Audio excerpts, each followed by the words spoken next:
السلام علیکم ورحمۃ اللہ۔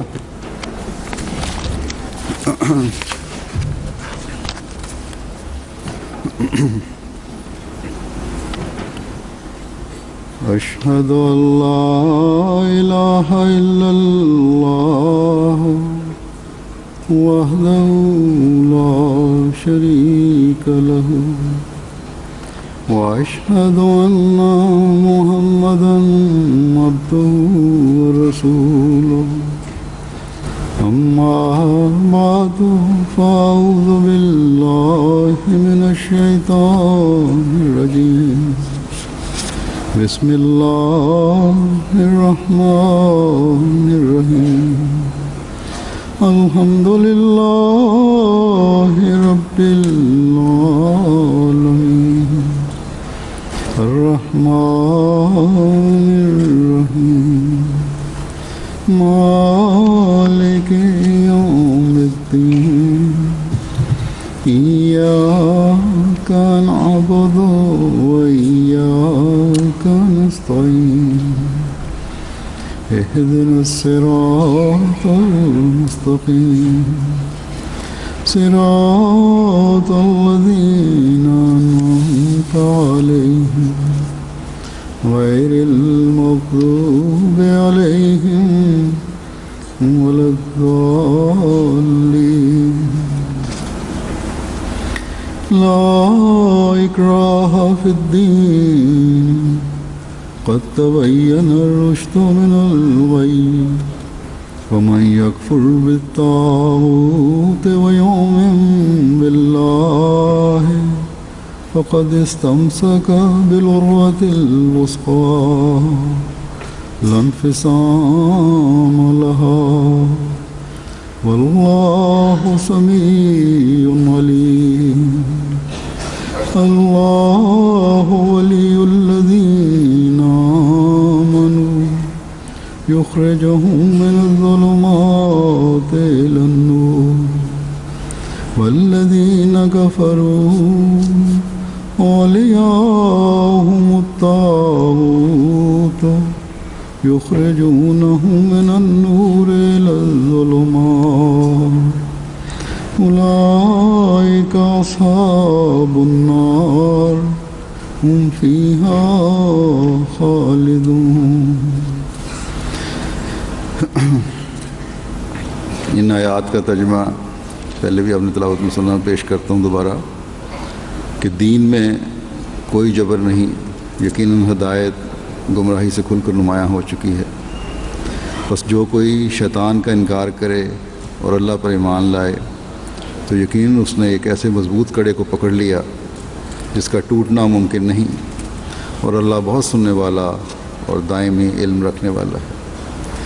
اللہ ان لوگوں کا دوست ہے جو ایمان لائے، وہ ان کو اندھیروں سے نور کی طرف نکالتا ہے، اور وہ لوگ جنہوں نے کفر کیا ان کے دوست شیطان ہیں، وہ ان کو نور سے اندھیروں کی طرف نکالتے ہیں۔ یہی لوگ آگ والے ہیں، وہ اس میں لمبا عرصہ رہنے والے ہیں۔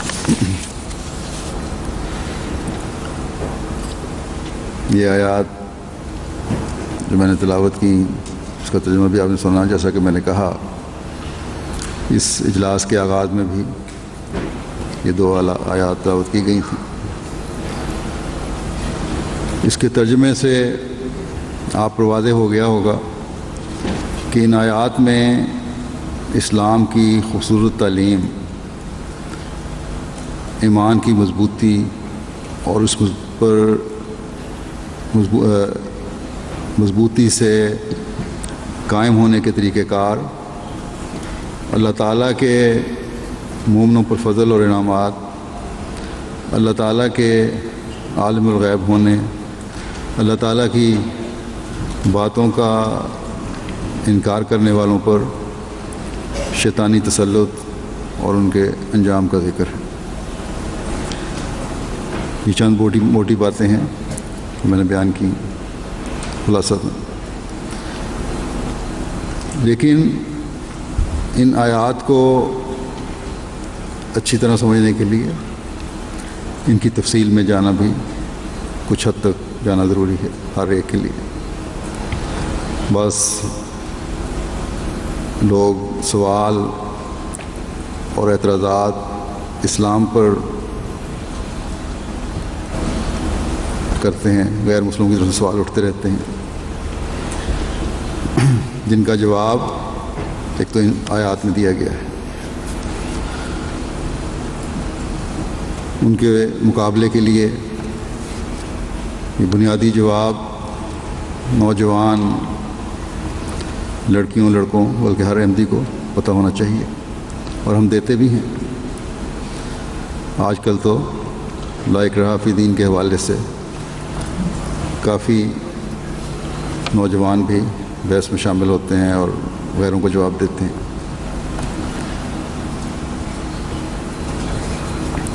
لیکن بعض احمدی، خاص طور پر نوجوان بچیاں بچے، آیت کے اس حصے کہ لا اکراہ فی الدین کہ دین کے معاملے میں کوئی جبر نہیں ہے، اس کا یہ مطلب بھی لے لیتے ہیں لا علمی کی وجہ سے، جو غلط مطلب ہے، اور غیروں کے سوال جواب کے دوران بھی یہ باتیں کر جاتے ہیں اور پھر مشکل میں گرفتار ہو جاتے ہیں کہ ایک مسلمان کے بارے میں بھی یہ حکم ہے۔ اور پھر اس وجہ سے جن نوجوانوں کا، جن لوگوں کا آزادی کی طرف زیادہ رجحان ہے، وہ یہ سوال بھی اٹھا دیتے ہیں کہ جب اللہ تعالیٰ نے فرما دیا ہے کہ لا اکراہ فی الدین کہ دین کے معاملے میں کوئی جبر نہیں ہے، تو پھر ہمیں نظام جماعت پابندیوں میں کیوں جکڑتا ہے؟ مثلاً احمدیوں کے غیروں سے رشتے کا معاملات ہیں، پردے کا معاملہ ہے، یا دوسرے بعض احکامات ہیں، بس مختلف صورتوں میں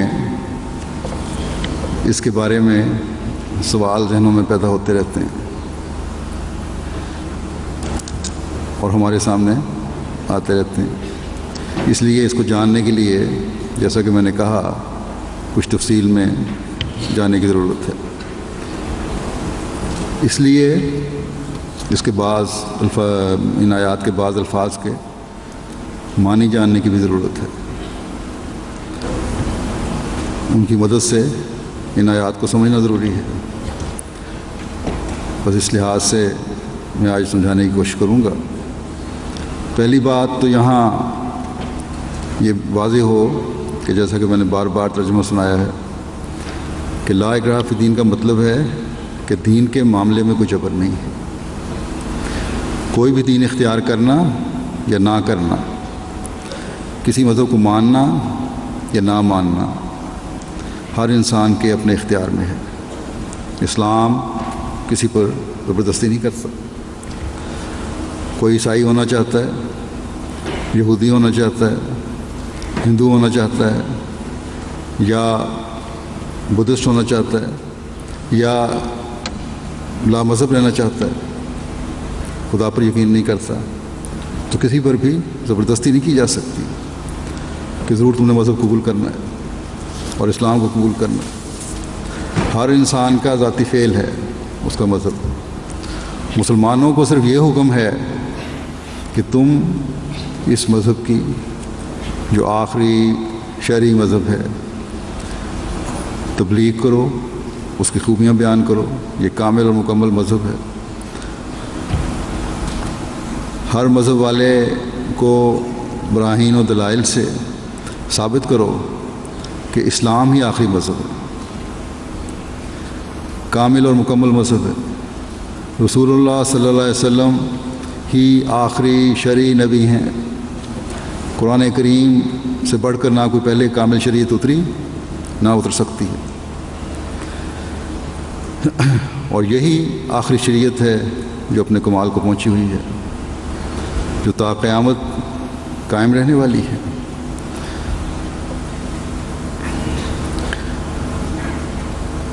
حضرت صلی اللہ علیہ وسلم سے بڑھ کر نہ ہی کوئی کامل انسان پہلے پیدا ہوا، نہ کوئی نبی کامل نبی تھا اور نہ آئندہ ہو سکتا ہے۔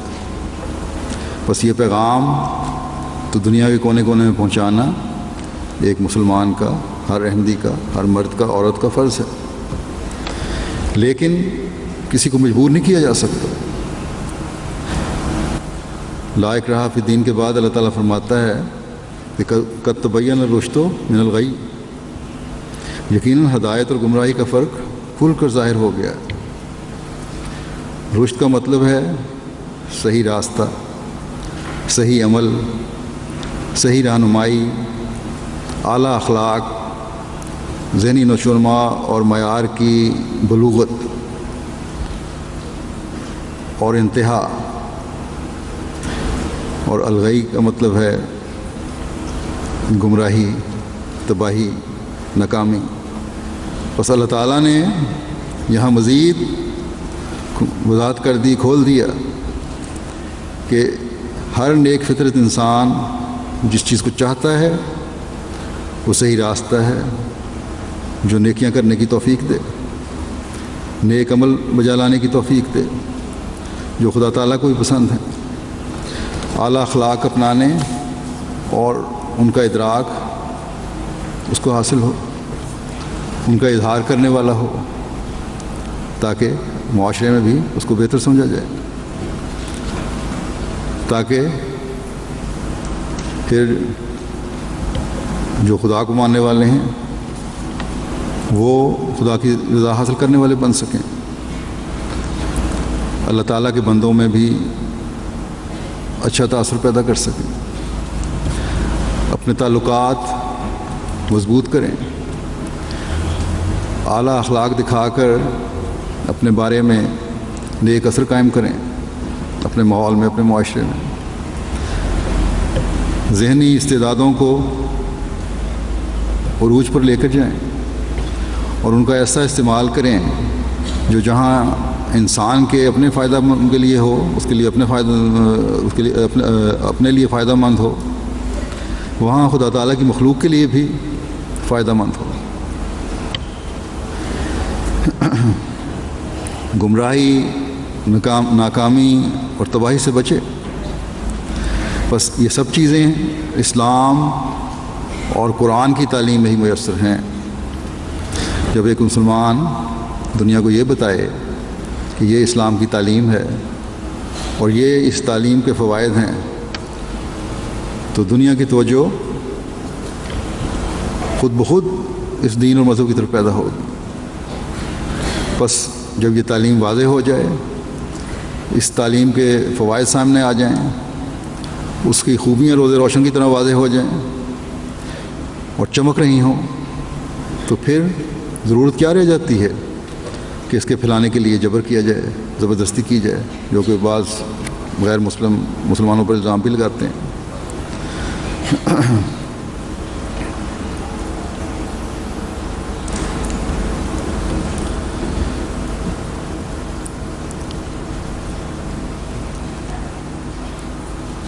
اللہ تعالیٰ نے ہر شخص کے لیے کھلا راستہ چھوڑا ہے،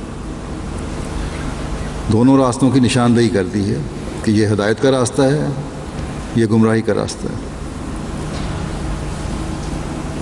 اور جو راستہ تم چاہو اختیار کرو۔ ہدایت کا راستہ اختیار کرو گے تو اللہ تعالیٰ کی رضا حاصل کرنے والے بنو گے، گمراہی کا راستہ اختیار کرو گے تو سزا کے مورد ٹھہرو گے۔ پھر اس کے ساتھ ہی ہدایت کا راستہ اور گمراہی کا راستہ بتا کر مسلمانوں کے ذمہ بھی یہ کام لگا دیا کہ تمہارا کام ان راستوں کی نشاندہی کرنا ہے، دنیا کو بتانا ہے کہ یہ راستے ہیں۔ لیکن کبھی بھی اگر تمہارے ہاتھ میں طاقت بھی آ جائے تو تب بھی تم نے جبر نہیں کرنا، جبر کی کسی صورت میں تمہیں اجازت نہیں دی جاتی۔ بس یہاں مسلمانوں پر بھی ایک ذمہ داری لگا دی گئی ہے کہ جب تم ہدایت اور گمراہی کی قرآنی تعلیم کی روشنی میں نشاندہی کر رہے ہو تو خود بھی اللہ تعالیٰ کے حکموں پر عمل کرتے ہوئے اللہ تعالیٰ سے تعلق جوڑو گے، اپنے اخلاق کے معیار اونچے کرو گے، اپنی ذہنی صلاحیتوں اور استعدادوں کو دین کی بہتری اور اس کے پھیلانے کے لیے خرچ کرو گے، تبھی تبلیغ کے کام کو صحیح رنگ میں انجام دے سکتے ہو۔ پس جب ایک مسلمان کے، ایک احمدی کے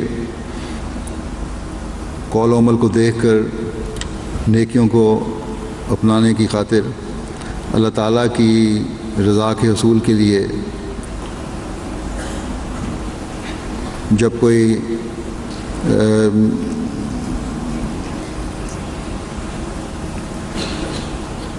یہ پیغام قبول کرے گا تو اللہ تعالیٰ کے ہاں وہ جزا پانے والا ہوگا۔ اور جو کوئی شیطانی طاقتوں اور لالچوں کی وجہ سے انکار کرے گا تو وہ اللہ تعالیٰ سے کہ ہاں سزا پانے والا ٹھہرے گا۔ پھر فرمایا کہ جو اللہ تعالیٰ کی رضا حاصل کرنے کے لیے شیطانی طاقتوں اور لالچوں کا انکار کرے اور اللہ تعالیٰ پر ایمان کو مضبوط کرے تو گویا اس نے ایک ایسے کڑے یا ایسی مضبوط چیز پر ہاتھ ڈالا ہے جو قابل اعتماد بھی ہے اور نہ ٹوٹنے والی بھی ہے۔ بس جو نیک نیتی سے یہ کام کرے گا وہ اللہ تعالیٰ کے انعامات کا وارث ہوگا۔ بس یہ تعلیم ہے جو مسلمان کو دی گئی ہے، ایک مومن کو دی گئی ہے۔ یہی تعلیم ہے جس پر عمل کر کے ایک احمدی حقیقی مومن کہلا سکتا ہے۔ جب دوسرے کو مضبوط کڑے کو پکڑنے کی تلقین کی جا رہی ہو، جب دنیا کو بتایا جا رہا ہے کہ اب حق صرف اور صرف اسلام کی تعلیم میں ہے، تو جیسا کہ میں نے پہلے بھی کہا کہ خود بھی اپنے پر بھی اس تعلیم کے عملی اظہار کی ضرورت ہے۔ خود کس قدر ایک احمدی مسلمان عورت اور مرد پر ذمہ داری ہے کہ اللہ تعالیٰ پر ایمان مضبوط کرتے ہوئے اسلام کی اس کامل تعلیم، رہنما تعلیم، دنیا و عاقبت سنوارنے والی تعلیم پر عمل کرتے ہوئے اس مضبوط کڑے پر ہاتھ ڈالے اور اس کو مضبوطی سے پکڑے رکھے۔ یہاں عروہ کے مختلف معنی بھی بتانا چاہوں گا۔ عروہ کے معنی ہیں دستہ یا ہینڈل،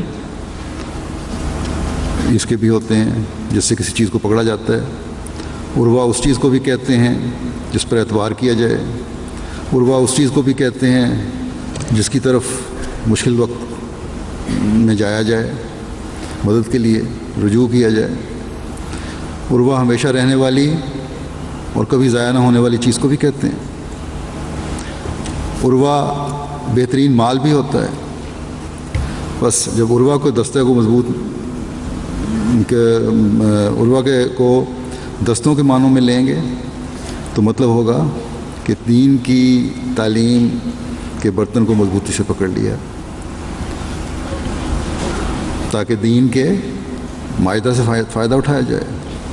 اس میں روحانی غذا ہے، دینی تعلیم ہے جس سے فائدہ اٹھا سکتی ہیں، حسب ضرورت اپنی بھوک اور پیاس مٹا سکتی ہیں۔ عروہ کو جب اعتبار اور سہارے کے معنوں میں استعمال کیا جائے تو مطلب ہے کہ دین ہی ہے جس کے سہارے انسان اپنے نیک انجام تک پہنچ سکتا ہے۔ وہ رسہ ہے جس کے سہارے اوپر چڑھ کر انسان ترقی کی منازل طے کر سکتا ہے، اللہ تعالیٰ کی خوشنودی اور رضا حاصل کر سکتا ہے۔ اسی طرح جماعت کی ترقی کا بھی حصہ بن سکتا ہے، جیسا کہ اللہ تعالیٰ نے قرآن کریم میں ایک جگہ فرمایا ہے کہ وَاعْتَصِمُوا بِحَبْلِ اللَّهِ جَمِيعًا وَلَا تَفَرَّقُوا، کہ اور تم سب کے سب اللہ تعالیٰ کی رسی کو مضبوطی سے پکڑ لو اور تفرقہ مت ڈالو۔ بس اب کیونکہ اللہ تعالیٰ کے نزدیک کامل دین اسلام ہی ہے، اس لیے اس دین کی تعلیم کا سہارا تلاش کرو. اگر ادھر ادھر کے سہارے تلاش کیے تو گر جاؤ گے، گڑھوں میں گر جاؤ گے. آپس کی اکائی بھی دینی تعلیم پر عمل کرنے سے ہی قائم رہے گی. جماعت کی مضبوطی بھی دینی تعلیم پر عمل کرنے سے ہی قائم رہے گی. تمہارا اپنا بھی حقیقی مسلمان اور مومن کہلانا اس وقت تک قائم رہے گا جب تک یہ دین کا کڑا تمہارے ہاتھ میں ہے. ہر مصیبت میں اللہ تعالیٰ کے دین پر عمل ہی ایک انسان کے لیے چین و سکون کا باعث بن سکتا ہے. بس ایک حقیقی مومن کا کام ہے کہ اسلامی تعلیم پر عمل کرنے کے لیے اہدنا الصراط المستقیم کی دعا ہمیشہ کرتا رہے. خدا تعالیٰ سے اس کا فضل مانگتے ہوئے دین پر قائم رہنے کی کوشش کرے، اپنے ایمان کو مضبوط کرے، حقیقی مومن بنے. خدا تعالیٰ فرماتا ہے ایک جگہ سورہ نور میں کہ انما کان قول المؤمنین اذا دعوا الی اللہ ورسولہ لیحکم بینہم ان یقولوا سمعنا واطعنا واولئک هم المفلحون. یعنی مومنوں کا قول جب انہیں اللہ اور اس کے رسول کی طرف بلایا جاتا ہے تاکہ وہ ان کے درمیان فیصلہ کرے، محض یہ ہوتا ہے کہ ہم نے سنا اور اطاعت کی، اور یہی ہے جو مراد پانے والے ہیں. بس یہاں جب یہ پوری طرح سننے اور اطاعت کرنے کا مظاہرہ نہیں ہوگا ہر احمدی مرد عورت کی طرف سے، اس وقت تک مومن نہیں کہلا سکتا. پھر فرمایا وَمَن يُطِعِ اللَّهَ وَرَسُولَهُ وَيَخْشَ اللَّهَ وَيَتَّقْهِ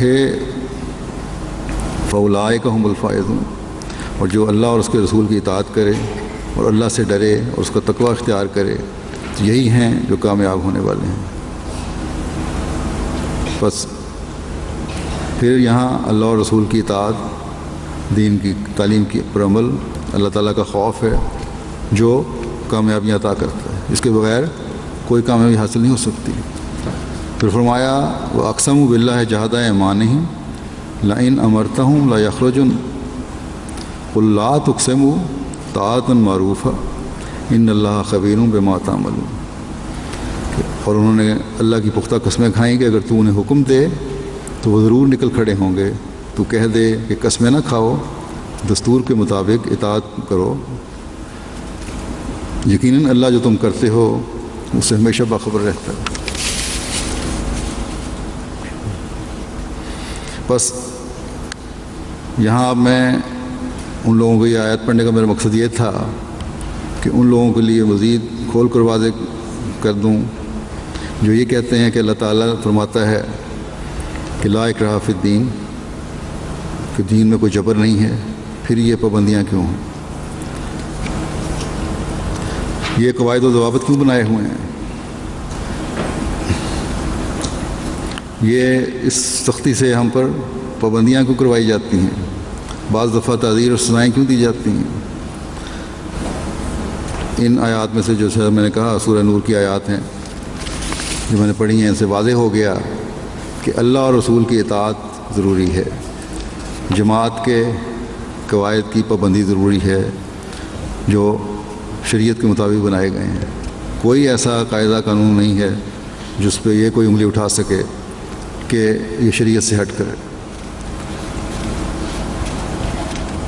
اور یہ آیات جو ہیں یہ خاص طور پر جو اللہ تعالیٰ نے آیت استخلاف ہے ان آیت سے پہلے کی آیات ہے. اس کا مطلب یہ ہے کہ اگر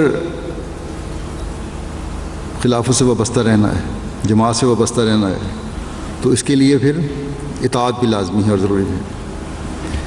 یہ سوال نہیں کہ لا اکراہ فی الدین کا اسلام میں حکم ہے اور ہم سے زبردستی بات کام کروائے جاتے ہیں. ہمیں کہا جاتا ہے کہ جماعت سے منسوب رہنا ہے تو ان باتوں کی پابندی کرو.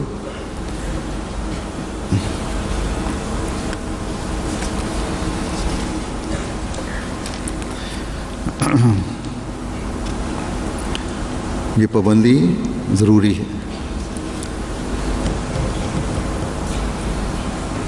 یہ اس لیے نہیں ہے لا اکراہ فی الدین کا مطلب کہ جو ایمان لے آئے ہیں ان کو کہا جائے کہ اب جو مرضی تمہاری کرو اور تم پر کسی قسم کا قتل نہیں، کوئی پابندی نہیں، آزاد ہو۔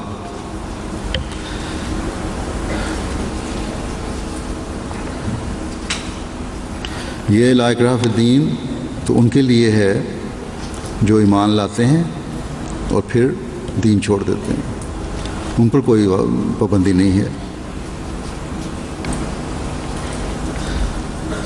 قرآن کریم کی اور بھی بہت ساری آیات ہیں جو یہ واضح کرتی ہیں کہ دین میں شامل کرنے یا نکلنے سے روکنے میں کوئی زبردستی نہیں ہے، لیکن کیونکہ حق کا انکار کرنے والے ہیں ایسے لوگ، اس لیے حق کے منکر کی سزا جو خدا تعالیٰ نے دینی ہے وہی دے گا۔ کسی انسان کو حکم نہیں دیا گیا کہ دین میں شامل ہونے یا نکلنے والے کو تم سزا دو۔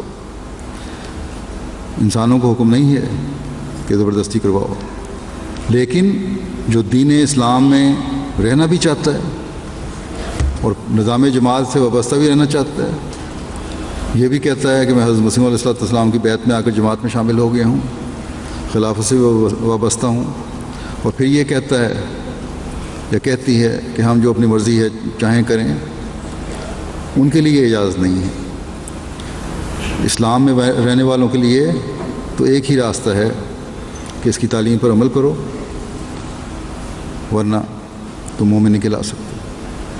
اللہ تعالیٰ ایک جگہ فرماتا ہے فَانْتَقِمْ كَمَا أُمِرْتَ وَمَنْ تَابَ مَعَكَ وَلَا تَطْغَوْا، کہ بس جیسے تجھ کو حکم دیا جاتا ہے اس پر مضبوطی سے قائم ہو جا، اور وہ بھی قائم ہو جائیں جنہوں نے تیرے ساتھ توبہ کی، اور حد سے نہ بڑھو۔ بس ایک طرف تو احمدی یہ اعلان بھی کریں کہ ہم اور کرتے ہیں بیعت کرتے وقت، اب تو ہر سال ہی بیعت ہوتی ہے اور دنیا میں ہر جگہ MTA کے ذریعے سے سنی بھی جاتی ہے، کیونکہ اس سال تو 2-3 جلسوں پر بیعتیں ہوئی ہیں MTA کے ذریعے سے لائیو، اور ہر ایک نے بیعت کی ہے، اور یہ عہد بھی اس میں کرتے ہیں کہ ہم معروف فیصلے پر عمل کریں گے اور توبہ بھی کرتے ہیں۔ ایک طرف تو یہ اعلان ہے جو بار بار ہر احمدی کرتا ہے، مرد ہو، عورت ہو، جوان ہو، بچہ ہو۔ پھر یہ اعتراض بھی ہے کہ دین میں جبر نہیں ہے تو پھر زبردستی کیوں ہے، بعض پابندیاں کیوں کروائی جاتی ہیں۔ یہ توبہ کا جو معیار ایک مسلمان کے لیے رکھا گیا ہے وہ حضرت صلی اللہ علیہ وسلم ہے، جن کے اسوہ پر چلنے کا مومن کو اور ہر مومنہ کو، ہر نوجوان کو، بوڑھے کو، مرد کو، عورت کو حکم دیا گیا۔ جو کلمہ پڑھتا ہے اور اپنے آپ کو مسلمان کہتا ہے۔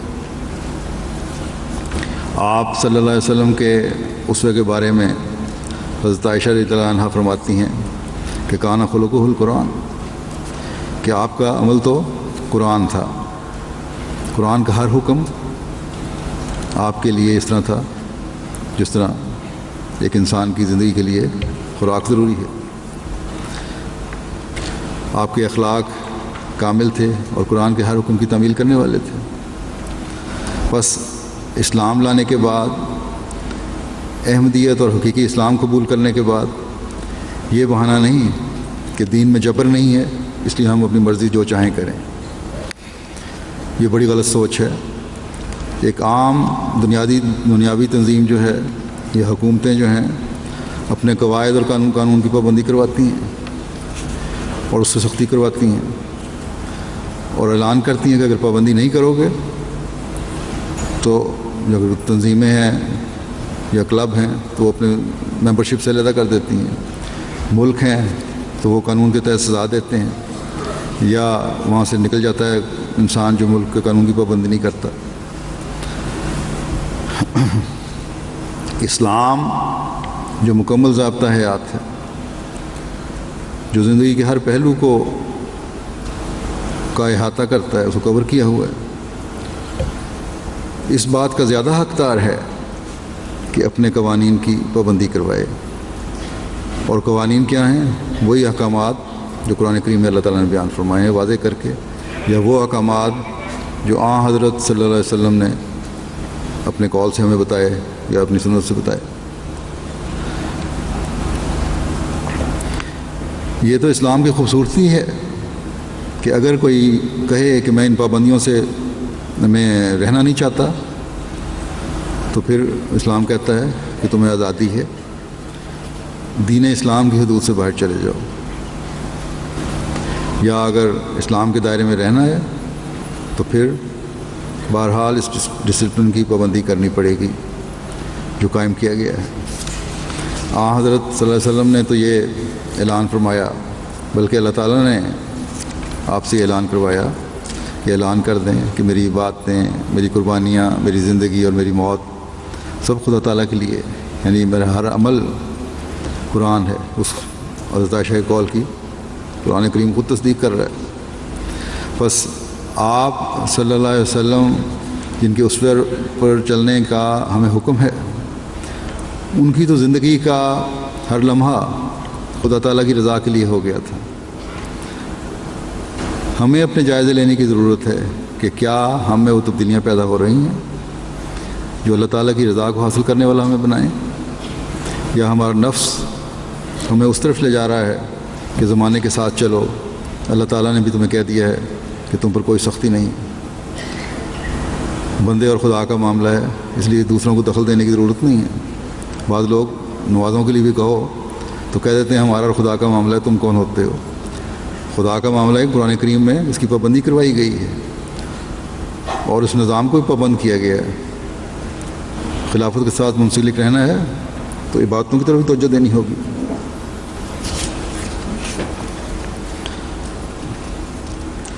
یہ شیطان دل میں خیال ڈالتا ہے کہ خلیفہ وقت اور نظام جماعت تم پر غلط اور ناجائز سختیاں کر رہا ہے۔ اگر ہم میں سے کسی کی سوچ یہ ہے کہ نظام جماعت یا خلیفہ وقت ہم پر ناجائز سختیاں کر رہا ہے تو وہ غلط ہے، اس کو اپنی فکر کرنی چاہیے، اپنے ایمان کی فکر کرنی چاہیے۔ یہ جو اللہ تعالیٰ کا ارشاد پہلے میں نے پڑھا تھا کہ فاستقم کما امرت ومن تاب معک ولا تطغوا، یہ حکم تو اصل میں آپ صلی اللہ علیہ وسلم کے ماننے والوں کے لیے ہے۔ آپ تو پہلے دن سے ہی، آپ کے لیے نہیں، آپ تو پہلے دن سے ہی اللہ تعالیٰ کی رضا میں فنا ہو چکے تھے۔ اللہ تعالیٰ نے یہ سند جاری فرما دی تھی کہ آپ اعلان کر دیں کہ میرا اپنا تو اب سب کچھ نہیں رہا، جو کچھ ہے خدا تعالیٰ کا ہے۔ اس لیے ولا تطغوا کہ حد سے نہ بڑھو، اس یہ اشارہ اور یہ ارشاد آپ صلی اللہ علیہ وسلم کے لیے نہیں تھا بلکہ ہمارے لیے تھا کہ تمہاری کچھ حدود ہیں، اور وہ حدود ہیں جو قرآن کریم نے مقرر کر دی ہیں۔ حدود تمہاری وہ ہیں جن کا اسوہ حضرت صلی اللہ علیہ وسلم نے قائم فرما دیا ہے۔ ان حدود سے آگے بڑھے تو تم خدا تعالیٰ کی حدود کو توڑنے والے ہوگے۔ بس فکر کرنے کی ضرورت ہے کہ لا علمی میں کوئی ایسی بات نہ ہو جائے جو اللہ تعالیٰ کی حدود کو توڑنے والی بن جائے۔ لا علمی میں اللہ تعالیٰ کے احکامات کی غلط تشریح کر کے کہیں کوئی اللہ تعالیٰ کی حدود توڑنے والا نہ بن جائے۔ بس ہر عورت کو، نوجوان کو، بوڑھی کو، مرد کو یہ خیال ہمیشہ رکھنا ہوگا کہ ہم نے اپنی حدود کو جاننا اور پہچاننا ہے اور ان کا خیال بھی رکھنا ہے، یعنی اس پر عمل بھی کرنا ہے۔ انسان کمزور ہے، غلطی سے یا بشری کمزوری سے کی وجہ سے اللہ تعالیٰ کے احکامات کی بعض دفعہ تعمیل نہیں بھی ہوتی۔ اللہ تعالیٰ بڑا رحیم اور کریم ہے، استغفار پر معاف بھی فرماتا ہے، درگزر بھی فرماتا ہے، لیکن ایک غلط حرکت کرنا اور پھر اس پر ضد کرنا اور بحث کرنا اور سمجھانے والوں کو برا بھلا کہنا، یہ بات پھر اللہ تعالیٰ کی حدود توڑنے والا بناتی ہے اور گناہوں میں بھی پھر بڑھاتی ہے انسان کو۔ بس اللہ تعالیٰ کے پیغام کو ہم سب کو سمجھنا چاہیے کہ اللہ تعالیٰ فرماتا ہے کہ تمہیں نہ ہی زبردستی مسلمان بنایا گیا ہے، نہ ہی تم نے اس زمانے کے امام کی بیعت اس لیے کی ہے کہ تمہیں کوئی خوف تھا، بلکہ اپنی مرضی سے ہی سب کچھ تم نے کیا ہے۔ جب اپنی مرضی سے سب کچھ کیا ہے تو اس نظام کی پھر پابندی کرنی بھی ضروری ہوگی۔ نہ ہی کبھی یہ ہوا کہ اسلام میں رہنے کے لیے کسی پر زبردستی کی گئی ہو۔ وہ غیر احمدیوں کے نظریات ہیں کہ زبردستی اگر اسلام میں کوئی آ گیا اور جب نکلتا ہے تو مرتد بن گیا اور اس کو قتل کر دو، لیکن کہیں بھی قرآنی تعلیم سے اور حضرت صلی اللہ علیہ وسلم کے اسوے سے یہ ثابت نہیں ہوتا۔ اس زمانے میں ہمیں حضرت مسیح علیہ السلام نے تو مزید کھول کر یہ واضح فرما دیا کہ اسلام میں زبردستی نہیں ہے، لیکن جب تم ایک دفعہ داخل ہو گئے ہو اور رہنا چاہتے ہو تو پھر بہرحال پابندی کرنی پڑے گی۔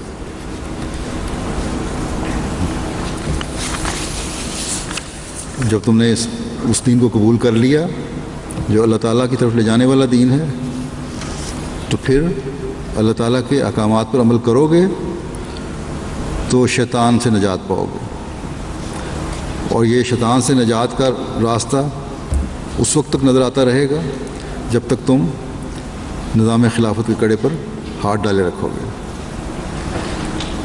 اللہ تعالیٰ کے احکامات کو پکڑے رکھو گے۔ اللہ تعالیٰ دعاؤں کو بھی سنتا ہے اور دلوں کا حال بھی جانتا ہے، اس لیے نیک نیتی کے ساتھ اس مقصد کے حصول کے لیے اللہ تعالیٰ کے حضور ہر احمدی کو، عورت مرد کو حکم ہے کہ دعائیں کرتے رہو کہ اللہ تعالیٰ نے ہدایت دی ہے تو اس پر قائم بھی رکھے، اور شیطانی خیالات کو اللہ تعالیٰ مجھ پر حاوی نہ ہونے دے۔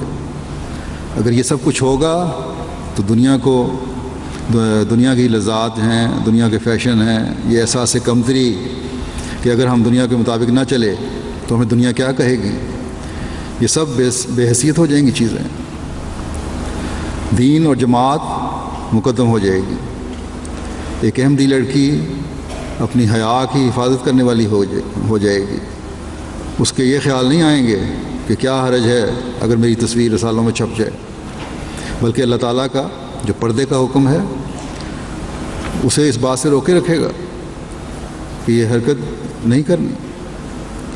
یہ خیال پیدا ہوگا کہ اللہ تعالیٰ کے ہر حکم میں کوئی نہ کوئی حکمت ہے، اور یہ حکم بھی پردے کا اور اپنی حیا کا قرآن کریم کے حکم میں سے ایک حکم ہے۔ اس لیے میں نے بہرحال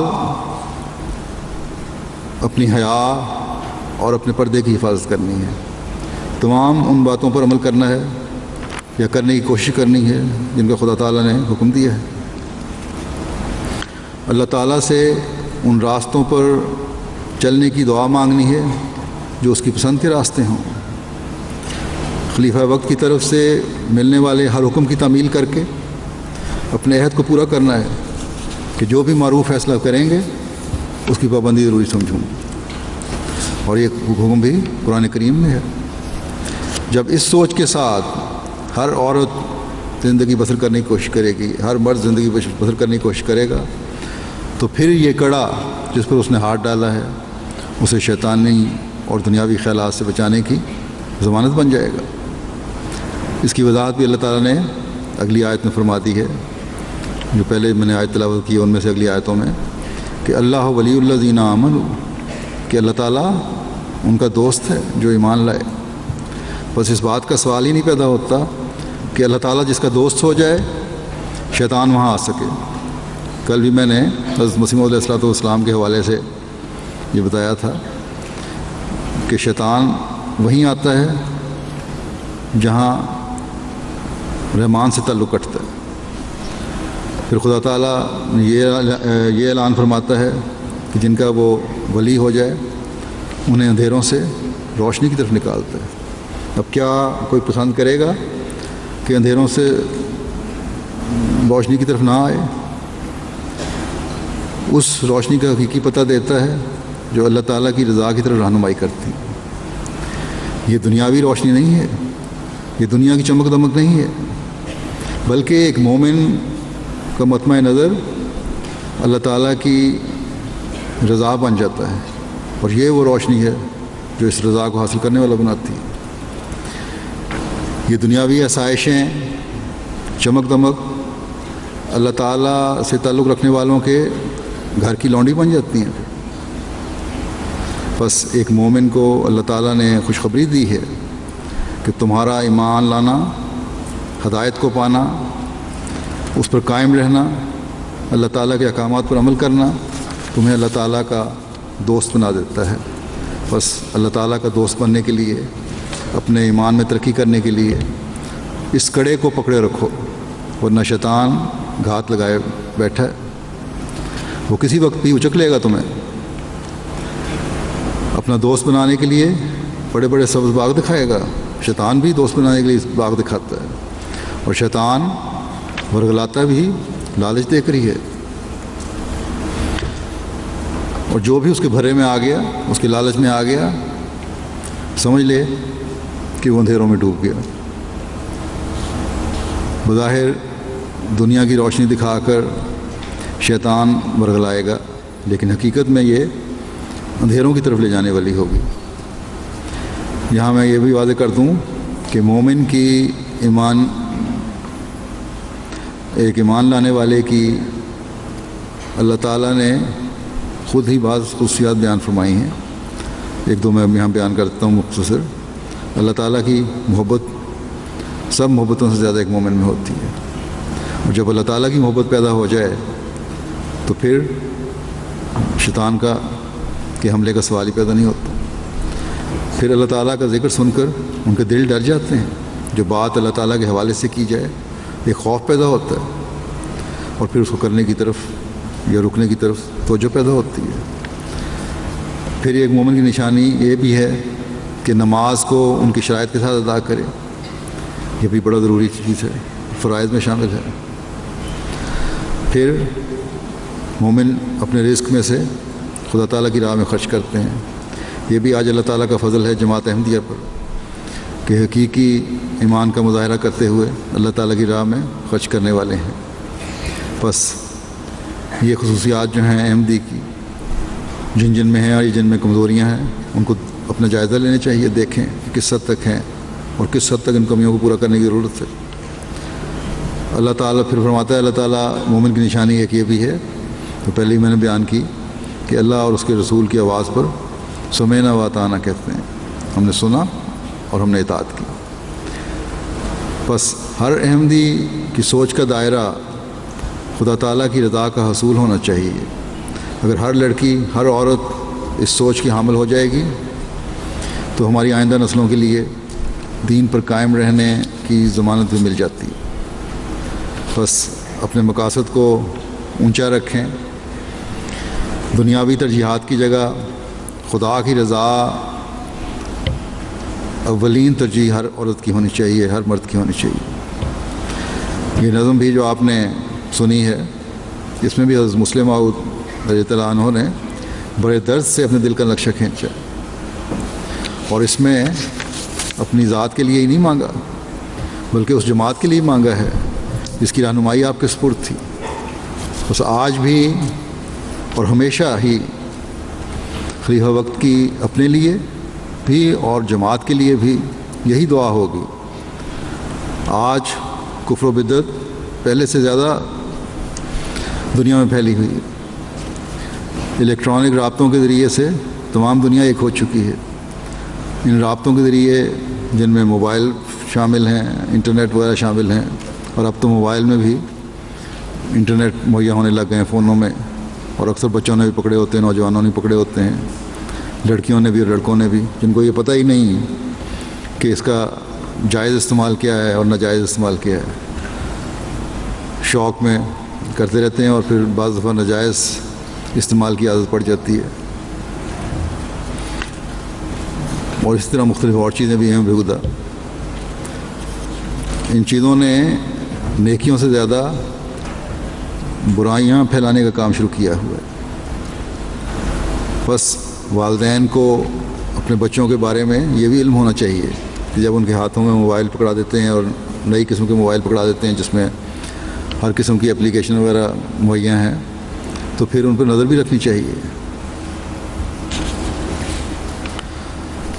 کیونکہ بعض دفعہ شکایات آتی ہیں، ہماری لڑکیاں بھی اور لڑکے بھی مبتلا ہو جاتے ہیں ان برائیوں میں، یہ سوچتے نہیں اور پھر بعد میں پتہ چلتا ہے۔ بس ان برائیوں کے خلاف ہمیں بھی آج جہاد کی ضرورت ہے، جو انٹرنیٹ اور ٹی وی وغیرہ اور دوسرے ذریعے سے پھیلائی جا رہی ہیں دنیا میں۔ حضرت مسلم موعود رضی اللہ عنہ نے کفر و بدعت کو غرق کرنے کے لیے طوفان نوح جیسا طوفان مانگا تھا۔ اگر ہمارا دعویٰ ہے، اور یقیناً ہمارا دعویٰ ہے، کہ ہم نے دنیا کو حضرت صلی اللہ علیہ وسلم کے قدموں میں لا کر ڈالنا ہے، تو پھر ہمیں بھی ایسی دعائیں کرنی ہوں گی جو اللہ تعالیٰ کی خاص تائید و نصرت کو کھینچ کر لائیں، کیونکہ اللہ تعالیٰ کی مدد کے بغیر یہ ممکن نہیں، اور جب کہ ہم دنیا کو فتح کر سکیں، اور جب دعائیں مانگیں گے تو ہمیں اپنے عمل بھی اللہ تعالیٰ کی رضا کے مطابق ڈھالنے ہوں گے۔ اپنے دلوں کو ہر قسم کی بدیوں سے دھونا ہوگا تاکہ ہمارے سینے نور سے بھر جائیں، اللہ تعالیٰ ہمارا ولی ہو جائے اور ہم کامیابیوں کی منزلیں طے کرنے والے ہوں۔ بس ہر احمدی کا فرض ہے کہ ایک سچی تڑپ کے ساتھ، اس تڑپ کے ساتھ جس تڑپ سے حضرت مسلم موعود رضی اللہ عنہ نے شعر کہے، اپنی روح کی مرض کا، بیماری کا علاج بھی خدا تعالیٰ سے مانگے، کہ خدا تعالیٰ کے فضل کے بغیر یہ علاج بھی نہیں ہو سکتا۔ قرآنی احکامات پر عمل کرنے کی کوشش کے ساتھ خدا تعالیٰ کے حضور جھک کر اس سے مدد بھی مانگے، کہ اللہ تعالیٰ کے فضل کے بغیر کوئی عمل صالح نہیں ہو سکتا۔ احمدیت قبول کرنے کے بعد کامل اطاعت کے ساتھ اس پر قائم رہنے کی دعا بھی مانگیں، کہ اس کے بغیر دین پر قائم رہنا ممکن نہیں۔ ہمیں ہمیشہ یاد رکھنا چاہیے کہ حضرت مسیح موعود علیہ الصلوۃ والسلام کی بعثت کا مقصد بندے کو خدا سے ملانا، اسلام کی حقانیت دنیا پر ثابت کرنا، اور دنیا کو حضرت صلی اللہ علیہ وسلم کے جھنڈے تلے لانا تھا، اور یہی ہمارا مقصد ہے۔ اور اسی مقصد کو، جیسا کہ میں نے کہا، ہم اس وقت تک حاصل نہیں کر سکتے، اس مقصد کو ہم اس وقت تک حاصل نہیں کر سکتے جب تک ہم اپنے ہر عمل کو خدا تعالیٰ کی رضا کے مطابق ڈھالنے کی کوشش نہیں کریں گے، دین کو دنیا پر مقدم نہیں سمجھیں گے، اپنے دلوں کو اس نور سے منور نہیں کریں گے جو حضرت صلی اللہ علیہ وسلم لے کر آئے، اور اس زمانے میں حضرت مسیح موعود علیہ الصلوۃ والسلام نے جس کی طرف ہماری رہنمائی فرمائی۔ بس ہر احمدی بچی اور عورت کو اپنی اس ذمہ داری کو سمجھنا چاہیے۔ عورت پر بہت بڑی ذمہ داری ہے، صرف اپنے دل کو ہی اس روشنی سے روشن نہیں کرنا، بلکہ اپنی اولاد کے دلوں کو بھی روشن کرنا ہے، تاکہ جلد تر ہم حضرت صلی اللہ علیہ وسلم کا جھنڈا دنیا میں لہراتا ہوا دیکھیں۔ بس ہر احمدی عورت اس بات کی ذمہ دار ہے کہ اس اہم فریضہ کو سر انجام دینے کے لیے اپنی تمام تر صلاحیتوں کو بروئے کار لائے، اور یہ اس وقت تک نہیں ہو سکتا جب تک یہ عہد نہ کریں کہ آج سے ہماری ترجیحات دین ہوگا نہ کہ دنیا۔ نوجوان بچیاں یاد رکھیں، ان کی بقا دین میں ہے، دنیا میں نہیں۔ بس یہ کبھی خیال بھی نہ لائیں کہ فلاں حکم 1400 سال پرانا ہے اور آج اس پر عمل نہیں ہو سکتا، یا دین میں جبر نہ ہونے کی وجہ سے ہمیں اختیار ہے کہ جو چاہو کرو، جس حکم کو چاہیں ہم قبول کریں، جس کو چاہیں انکار کر دیں۔ اسلام کا ہر حکم آج بھی اتنا ہی عام ہے جتنا 1400 سال پہلے تھا۔ اللہ تعالیٰ کے فضل سے بہت سی نوجوان بچیاں ہیں جنہوں نے اپنے آپ کو دین کی خدمت کے لیے پیش کیا ہوا ہے، مردوں سے بڑھ کر نتائج پیدا کر رہی ہیں اللہ تعالیٰ کے فضل سے۔ اللہ تعالیٰ انہیں علم و معرفت میں مزید بڑھاتا چلا جائے، اللہ کرے اس تعداد میں ہمیشہ اضافہ ہوتا چلا جائے، اور مجھے بھی